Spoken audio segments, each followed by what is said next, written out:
بسم اللہ الرحمن الرحیم۔ السلام علیکم۔ ابتدا رب العزت کے نام سے جس نے جان دی جہان دیا، اور درود السلام محمد و آل محمد پر۔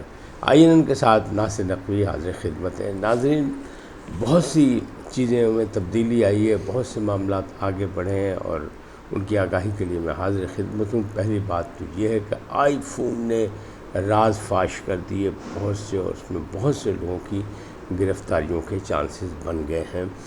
باجوہ، جنرل باجوہ کی واپسی ہو گئی، وطن واپسی، اور اب کچھ لوگ ان کو ڈھال بطور گھسیٹنا چاہتے ہیں۔ وہ کون لوگ ہیں؟ پھر یہی نہیں، ثاقب نثار، ان کے اثاثے کیسے بنے، لندن کا فلیٹ کس کا ہے، کہاں سے آیا، کیسے ہوا، یہ بھی باتیں آئیں گی۔ اور پھر عمران خان صاحب کا ایک اور انٹرویو آیا، اور اس میں یہ کہا گیا کہ جان کو خطرہ ہے اور بہت برے حالات میں مجھے قید میں رکھا گیا ہے۔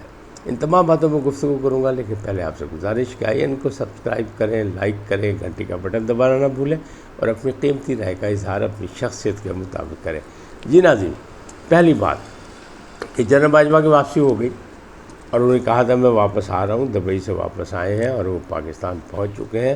لیکن کچھ لوگوں کا خیال ہے کہ اگر ان کو گھسیٹا جائے اپنے ساتھ، تو یہ جو کورٹ مارشل کی جو معاملات چل رہے ہیں، اس میں پھر اگر وہ آ جائیں تو شاید ان کی بچت ہو جائے۔ کیوں کہ جنرل فیض پر جو سیکشن لگے ہیں کورٹ مارشل کے حوالے سے، اس میں ہے 31 ہے، 40 ہے، 55 ہے، 55A ہے، اور ان تمام کے حوالے سے سیدھی سی بات ہے کہ ان کو سزائے عمر قید، سزائے موت، یعنی سخت ترین سزا مل سکتی ہے۔ کہیں کہیں 5 10 سال کی بھی سزا ہے، لیکن معاملات ہی گڑبڑ ہیں۔ اب یہ ہے کیا مسئلہ؟ مسئلہ سیدھا سا ہے کہ یہ ہے کہ جنرل فیض صاحب کو 2017 میں جب ان کے خلاف ایک انکوائری ہوئی تھی ٹاپ سٹی والی، تو اس وقت بھی اس کو دبا دیا گیا تھا۔ فیض صاحب کو بچانے کے لیے باجوہ صاحب نے یہ کام کیا تھا کہ ہمدردی ظاہر ان کے کمانڈر تھے، ان کے ایک جنرل تھے، تو اس میں ان کو یقین تھا کہ اگر عاصم منیر بن گئے سپہ سالار، تو یہ جو دبا ہوا معاملہ ہے یہ کہیں نہ کہیں اٹھے گا۔ تو یہ آپ جتنی بھی جتنی لانگ مارچ کو دیکھ لیں تو وہ بھی عاصم منیر صاحب کی وجہ سے ہوا، اور اگر جو معاملات تھے کہ عاصم منیر کی مخالفت کر رہے تھے عمران خان صاحب، تو وہ بھی صرف جنرل فیض صاحب کی وجہ سے، ان کو خطرہ تھا کہ اگر یہ سپہ سالار بن گئے تو یہ سارے کیسز جو ہیں یہ جاگ جائیں گے، اٹھ جائیں گے۔ تو اس لیے اصل چیز یہ تھی، جنرل فیض نے استعمال کیا عمران خان کو۔ عمران خان صاحب ان کو اپنا شیلٹر سمجھتے رہے، وہ ان کو استعمال کرتے رہے۔ مجھے ایک چکوال سے آئی فون ملا ہے۔ آئی فون میں یہ بات ثابت ہو گئی ہے کہ اپنا ریٹائرمنٹ سے پہلے بھی ان سروس اور ریٹائرمنٹ کے بعد بھی عمران خان اور بی بی بشریٰ سے رابطے موجود ہیں، یعنی جنرل فیض کے۔ اس کا کیا مطلب ہے؟ اس کا مطلب یہ ہے کہ ان کی پلاننگ ساتھ ساتھ چلتی رہتی تھی اور ان سے رابطے میں رہتے تھے۔ تو اب وہ معاملات جب اس طرح آ گئے ہیں تو پھر ظاہر اس کی روشنی میں بہت سی چیزیں سامنے آئیں گی۔ اب یہ لوگ جو ہیں جو پھنس گئے ہیں، جس میں بریگیڈیئرز بھی دو ہیں، وہ بھی دونوں چکوال کے ہیں، باقی بھی لوگوں کی گرفتاری ہیں، تو اسے بھاگ بھاگ کے جو کھینچا جا رہا ہے، کھینچا تانی ہو رہی ہے، اس میں یہی ہے کہ اگر جنرل باجوہ سپہ سالار ہیں، اور سپہ سالار کے خلاف تو آج تک کبھی کارروائی ہوئی نہیں، لہٰذا اگر ان کو بیچ میں انوالو کر لیا جائے، ملوث کر لیا جائے، تو شاید جان بچ جائے، لیکن فی الحال ایسا لگ نہیں رہا۔ ثاقب نثار صاحب بھی لندن میں بیٹھ کے رابطے میں، مختلف چینلز پہ ادھر ادھر بیان بازی کر رہے ہیں کہ میرا کوئی تعلق نہیں، لیکن انہوں نے یہ کہا کہ میرا سوشل تعلق تھا فیض سے۔ انہیں یہ بھی مانا، اعتراف کیا کہ جب وہ سوات گئے یا گلگت بلتستان گئے، تب بھی ان کی میزبانی جو ہے جنرل فیض کرتے رہے، اور بہت سے معاملات میں وہ مانے بھی ہیں، لیکن اس کے باوجود وہ کہتے ہیں نہیں، میرا نہ 9 مئی سے کوئی تعلق، نہ اس کے بعد سے تعلق، نہ کسی لانگ مارچ سے تعلق، نہ کوئی۔ لیکن جو شواہد مل رہے ہیں اس میں ایسا لگ رہا ہے کہ یہ گھسیٹے جائیں گے۔ ثاقب نثار صاحب بھی آئیں گے، کیونکہ وہ ثاقب نثار صاحب نے نااہل کیا تھا نواز شریف کو تا حیات، وہ بھی انہی کی سازش کے تحت تھا تاکہ عمران صاحب کا راستہ بنے سیدھا۔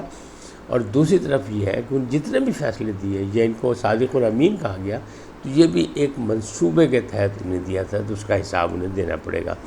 اب کہنے والے یہ کہہ رہے ہیں، عفان اللہ سینیٹر ہیں، وہ کہہ رہے ہیں ثاقب نثار نے ہمارے 2 سینیٹرز کو بچایا اور 1 سینیٹر کو سزا دی، جان چھوڑا دی، اس کو فارغ کرا دیا تھا، چھٹی کر دی تھی۔ تو وہ بھی یہی مسائل تھے کہ بھائی کرپشن میں بھی پھنسے ہوئے ہیں، اور ان سے پوچھا جائے کہ یہ جو لندن کا فلیٹ ہے ان کے پاس وہ کس کا ہے، کس نے دیا، کہاں سے آیا، ان کے اثاثے کیسے ہیں، کیونکہ ان کی جو آمدن سے زیادہ ان کے اثاثے موجود ہیں۔ الزام لگایا سینیٹر عرفان اللہ نے جو مسلم لیگ نون کیا۔ اب ایک اور بات ہے، ایک اور انٹرویو چھپ گیا عمران خان صاحب کا، اور وہ بھی باہر ہی چھپا، یعنی تو اس میں بھی وہ یہ کہہ رہے ہیں کہ جناب آئی ٹی وی پہ چلا ہے، تو وہ آئی ٹی وی پہ جو انٹرویو چلا ہے اس میں یہ کہہ رہے ہیں کہ جان کو خطرہ ہے، بدترین ظلم و تشدد ان کے ساتھ کیا جا رہا ہے اور انہیں ڈیتھ سیل میں رکھا گیا ہے۔ جبکہ پاکستان کی جو خبریں ہیں، پاکستان میں جو اخبارات میں آ رہی ہیں اس میں تو یہ آ رہا ہے کہ جناب انہیں تو ملنگا بھی صبح کھایا، انہیں چقندر بھی کھایا، انہیں نے دیسی مرغی بھی کھائی، دیسی گھی بھی مل رہا ہے، اس کے پیسے بھی انہیں خود جمع کرائے ہیں، سب کچھ دیا یا ان کی طرف سے جمع کرائے گا، لیکن دونوں تضاد صاف نظر آ رہا ہے۔ اب یہ کیوں کیا جا رہا ہے؟ یہ اپنی رائے عامہ بنانے کے لیے کہ جناب ان کے ساتھ ہمدردی کی جائے، بلکہ اس انٹرویو میں انہوں نے برطانوی وزیر اعظم، نئے وزیر اعظم سے ریکویسٹ کیا کہ جناب مداخلت کریں، میری جان بچائیں اور میری جان چھوڑائیں۔ لیکن ایک اور جو مسئلہ ہے کہ برطانیہ میں جو فساد ہوئے اس کا بھی ایک فسادی جو تھا وہ لاہور سے پکڑا گیا، اور وہ لاہور سے جب پکڑا گیا ہے تو وہ معاملات تو گڑبڑ ہو گئے۔ اب برطانوی سفیر نے بھی نواز شریف سے، مریم نواز سے، شہباز شریف سے ملاقاتیں کی ہیں۔ مقصد شاید ایسا ہی لگ رہا ہے کہ وہ چاہتے ہیں کہ لاہور میں پکڑا گیا ہے اس ملزم کو ان کے حوالے کر دیا جائے، تاکہ وہ فسادات جو انگلینڈ میں بیٹھ کے، اس نے برطانیہ میں، پاکستان میں بیٹھ کے کرائے تھے، تو اس سے کیا جائے۔ تو اس سے ایک راستہ اور نکل رہا ہے کہ اگر ایسا ہو گیا تو ہو سکتا ہے کہ حکومت کہے پھر عادل راجہ ہمارے حوالے کر دو، کیونکہ عادل راجہ کو بھی مانگا تھا تو نہیں دیتے حکومت نے، ماضی میں کی حکومتوں نے الطاف حسین کو مانگا تھا تب بھی برطانیہ نے نہیں دیا تھا۔ اگر اب وہ یہ آصف کو مانگتے ہیں کہ یہ ہمارا ملزم ہے،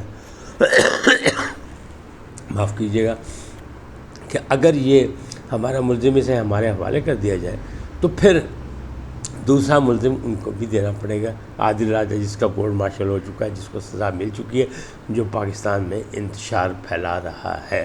تو یہ سارے معاملات ہیں، لیکن عمران خان کہتے ہیں ہماری جان کو خطرہ ہے، اور دوسری جانب جو ہے وہ ان کو اس ساتھ ظلم کیا جا رہا ہے، لہٰذا ان کو نجات۔ فی الحال تو یہ معاملات سیدھے ہوتے نہیں لگ رہے، بلکہ یہ بگڑتے ہوئے لگ رہے ہیں حالات، اس لیے کہ جو شواہد آ رہے ہیں جناب فیض کے حوالے سے، اس میں سب کے سب جو ہے ملوث پائے جا رہے ہیں، اور ان کا راستہ نکلنے کا نہیں لگ رہا۔ ایک اور خبر بھی آئی کہ مریم نواز سے معافی مانگ لی ہے ڈاکٹر عمر عادل نے۔ معافی چاہتا ہوں، آپ سے کل بھی میں نے ریکویسٹ کی تھی، طبیعت کو تھوڑی سی ناساز ہے، لیکن بہرحال یہ اپنی ڈیوٹی سمجھ کے کر رہا ہوں کہ یہ کام بھی کرتے رہنا چاہیے۔ اللہ انشاءاللہ آپ کی دعاؤں کے ساتھ میں کل تک ٹھیک ہو ہی جاؤں گا۔ تو یہ اس کو بات کو آگے بڑھائیں تو اس میں یہی ہے کہ مریم نواز سے معافی مانگی عمر عادل نے، کیوں مانگی؟ کہ وہ تمام خواتین اینکرز کے خلاف، مریم کے خلاف بہت گندی زبان استعمال کر رہا تھا۔ تو اب یہ معاملات جو آگے بڑھ رہے ہیں، لیکن جنرل فیض کی مشکلات مشکل ہو رہی ہیں، میں اضافہ ہو رہا ہے، اور عمران خان بھی اس میں پھنستے لگ رہے ہیں کہ دونوں جو ہیں تانے بانے آپس میں مل رہے ہیں، جس میں بشریٰ بی بی کا رابطہ بھی شامل ہے۔ جیل سے بھی آپ کو پتہ ہے کہ بہت سے ملازمین گرفتار کیے گئے ہیں، اور مزید فیض صاحب کے جو رابطے ہیں وہ مختلف اداروں سے لگ رہے ہیں، اور وہاں سے بھی لوگوں کی گرفتاریوں کے چانسز ہیں۔ اس وقت اتنا ہی، پھر ملیں گے نئے موضوع کے ساتھ۔ جاتے جاتے آپ سے درخواست، آئیے ان کو سبسکرائب کریں، لائک کریں، گھنٹی کا بٹن دبانا نہ بھولیں، اور اپنی قیمتی رائے کا اظہار اپنی شخصیت کے مطابق کریں۔ سدا سلامت رہیں، اللہ نگہبان۔